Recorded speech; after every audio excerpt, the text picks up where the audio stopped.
All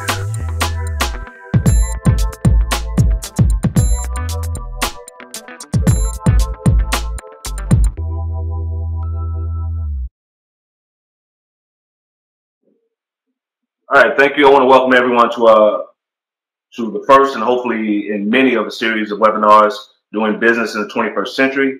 My name is Spearman. I'm the Chief Executive Officer at Ethyrial Technology Group, and I'm joined by my partner, Spearman, who's our Chief Strategy Officer. Now, we're a solutions organization, works with small to mid-sized organizations, and our goals are to help companies grow, develop, and adapt using technology solutions to help them simplify their business processes. So without further ado, I'm going to hand it off to my partner, Spearman, who will introduce our special guest speaker today, Mr. Lotay Yang. All right. Today we've asked Mr. Lotay Yang of the Black Card Circle and the Black Card Circle Foundation to join us. Mr. Yang is in many ways the personification of the American dream. He's done a lot in his life and has achieved a lot personally and professionally as well as financially. Yet as he achieved and after he achieved some major milestones in his life, he decided to take his achievements and use those to connect, network, help, and empower each other. And to that end, he formed the Black Card Circle and the Black Card Circle Foundation. He also has an upcoming event, the Black Card Circle in Shanghai, China, called the Executive Leadership Exchange. And the purpose of this series is to talk about how business and technology have affected and as well as empowered us to do business locally, regionally, and globally. So with that brief introduction, I'd like to welcome Mr. Yang and start off a little bit, Lotay. And we're friends, so I hope I can call you Lotay. Would you tell us a little bit about your personal history, the history of the Black Card Circle, and your vision for it, as well as the history of the Black Card Circle Foundation? Sure. Is there anywhere you'd like me to start in particular? It's up to you, sir. Okay. Well, first of all, I just wanted to thank both of you for having me on the video conference and interview today. It's a real honor and privilege to be able to speak to both of you. I consider you two peers, and both of you are just so, intelligent, ambitious, and full of integrity. And it's just an honor and joy working with the two of you. So first, I just want to thank you for this opportunity. I started the Black Card Circle during my career in banking. I was in private wealth management for many years, about 15 years. And halfway through my career, I started to kind of investigate why wealthy people were wealthy and why I was just one of the regular folks, just making ends meet. And I was doing well for myself, but I didn't understand how the wealthy became extremely wealthy. And I found out that there were three qualities that they had that most Americans didn't have. Number one was an element of working hard, which a lot of people do. Number two was being intelligent, which is a lot of things that people have. And another thing was basically being connected and knowing people, and that was the element that I didn't have. So I created the Black Card Circle after I received the American Express Centurion card, which is also known as the Black Card. And after receiving that card, whenever I would go out to like restaurants or clubs, or just go out in a social setting, whenever I would use that card, people would treat me differently. So I started to realize, well, people are treating me differently because I have this card. How would they treat an entire organization or an entire circle of people, a circle of friends? So I created Black Card Circle as a result of that. Basically to create an influential circle of friends, of connectors, of influencers, and activists. And as a result of that, I created the Black Card Circle Foundation. Black Card Circle. I founded it in 2005, and then a few years later, I then created the Black Card Circle Foundation. The Black Card Circle Foundation is a 501c3. It's IRS recognized. It's a not-for-profit organization, and what we do through the Black Card Circle Foundation is charitable work and philanthropic work to help different people who are in need. So that's kind of a basic short history of how we got started. With the Black Card Circle, it's basically a network. You have an acronym that you use to kind of define who is a member of the Black Card Circle? Yeah, the Black Card Circle basically, is, what is it? CIA. What we call connectors, influencers and activists. So people who join either are connectors that connect other people together, or they're influential within their own right, so they're influencers, or they're what I call activists. Because activists are people who are involved in charity work or philanthropic work, because you don't have to always have money to be influential. And that's one thing I learned after creating Black Heart Circle. Some of the greatest leaders in the world, for example, Mother Teresa, Muhammad Gandhi, Dr. Martin Luther King Jr., folks like those, they didn't have a lot of money, but they sure had a tremendous amount of influence. People like Cesar Chavez as well. So influence isn't just determined by finances alone, it's also determined by the size of your heart. So activists are an important component of a Black Heart Circle as well. That in turn leads to our focus on philanthropy through Black Heart Circle Foundation, which puts a spotlight on different nonprofit organizations, and we use our member base from Black Heart Circle to assist us in supporting those causes. Outstanding. And since we just talked a little bit about Black Card Circle, let's use this as a segue or a transition to talk about this historic event that's about to take place in Shanghai, China, the ELI program, the Executive Leadership Exchange, some history behind that, what people can expect to learn, what your vision is, and basically how you're using this and technology to kind of bridge and connect two countries. The Executive Leadership Exchange was started over 2 years ago, and the idea came to me when I first visited China in 2006. So it's been about 6 years in the making. My first visit was in Beijing. I've been to other parts of China like Taipei and Hong Kong and different areas, but I've never been to mainland China. So when I went to Beijing for the first time, I was completely overwhelmed by the size of the city. The city. It was just, I was raised in Los Angeles, but I've never seen a city the size of Beijing before, and I was absolutely blown away by it. So the idea started to pop in my head that I had to somehow connect the two nations together one day. But at that point, 6 years ago, I didn't have quite the means or the connections. So 2 years ago, a friend of mine who's a celebrity in Shanghai invited me to Shanghai after he attended a Black Heart Circle event at the Ritz-Carlton in Los Angeles. And he told me, hey, you have to come to Shanghai. I'm like, okay, I'll get there one day. So my event was about 4 years ago, and 2 years after that, I went to Shanghai. And when I was there, I was completely impressed with the city and the people and the culture.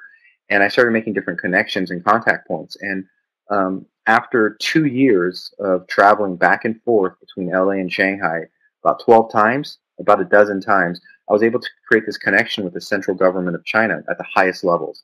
And it's historic and groundbreaking because no private American company has this level of access at all. So it's the first time in history that an American company has been able to do this type of groundbreaking relationship with the Chinese.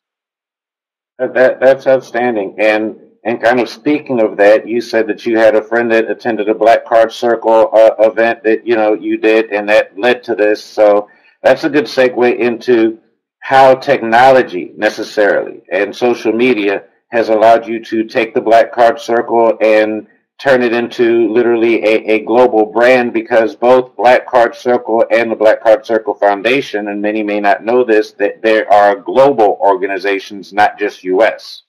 So could you speak a little bit to how you've used technology to do that, as well as use that to talk a little bit about your experiences in Shanghai and some of the differences about how, say, China might embrace technology versus the U.S. and whether or not our technology works there. So kind of big, broad. So if you could, No, it's a great question, Lionel. So the Black Heart Circle started in L.A. and or in Vegas as well, the two cities, and we started doing our events exclusively there. We then expanded to New York and Chicago, and then we did. So we started doing events primarily and domestically in the United States, with the central focus here in Southern California. So we've done events in Beverly Hills, like the Beverly Wilshire, the Four Seasons, the Peninsula Hotel, the Montage Hotel, the Ritz-Carlton. We've done events with Microsoft in Orange County. So we've done quite a few events in Los Angeles and Southern California. And it was through that we're able to build our brand here locally and then within the United States. After the brand was established, I then decided to shift into a global focus. It's always been a global dream of mine. So China was our natural next step, because I'm ethnic Chinese. I speak fluent Mandarin, and because China is the fastest growing developed country in the world right now. So naturally, the next step was to go global into China. In order to do that, though, you need contact points, and that's what Black Card Circle is really good at doing, is creating the networks, the contacts, the people. So our strength is in our human network, if you will. It's all the different connections we have, and the key focus of connecting everybody is through the internet. The internet and technology, to answer your question, Lionel, has been such a key driver in enhancing the growth of the company and increasing the brand. Through Twitter, through Facebook, I've been able to connect with people from all over the world, from celebrities like Ricky Martin from Puerto Rico, to different folks like Kathy Ireland as well, just different celebrities who have been connecting to me through Twitter specifically. Lionel, you and I met through Twitter.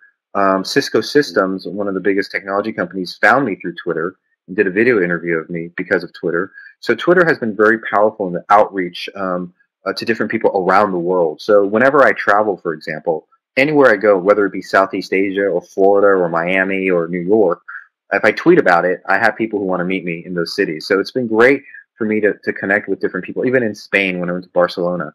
So there's the internet has been extremely powerful in terms of that outreach. To answer your question about technology in China, one thing I noticed when I was in China is that the people in China are just as excited about and adaptive to technology as we are. In some cases, more so. Everyone has their smartphones. When I'm on the metro, taking the metro, people are looking at their smartphones. They're emailing, they're texting, they're tweet. They don't use Twitter. They use something called Weibo, which is their version of Twitter, and it's just as popular, if not more popular, in China than Twitter is in the U.S. And because Twitter is not allowed in China, and neither is Facebook, because they're both considered American social networks, and the Chinese government doesn't have control or access over it. So they have their versions of it. So Weibo is their equivalent of Twitter. Kaixinwang is another example. That's the Chinese version of Facebook, and then they have other social networks as well. So while I was there, the one thing I noticed is the Chinese are just like Americans. They're all on their Facebook. They're all their Kaixinwang, rather. They're on Weibo. They're doing their things. They're taking photos. They're uploading it. They're hitting like. So the technology is very similar. It's just because of there's this wall, if you will, between the two nations, that there isn't that translation going on. There isn't that commerce or the communication between the two countries yet. And to address your point, Black Card Circle is going to bridge that component over the next several months, next couple of years. I have a real quick question just to elaborate on that a little bit. Corey, go ahead. Why are you over in China? And this is just something from my own personal knowledge and something I think other people would like to know. What brands are you seeing very similar brands of technology that we use over here in the United States? Who is China's Apple, or who is China's Google? So China's Apple is Apple. Okay. So Apple is huge in China. There's Apple stores, and it's just as packed over in China as they are here in the U.S. So Apple is a high status prestige item. So everyone likes Apple. BlackBerry actually is relatively popular, but not as popular as Apple. Apple by far is the gold standard in China. Google is actually prohibited in China as well, except Google Hong Kong is allowed. So their version of Google is Baidu. So Baidu is the Chinese version of Google. So Baidu is extremely popular in China.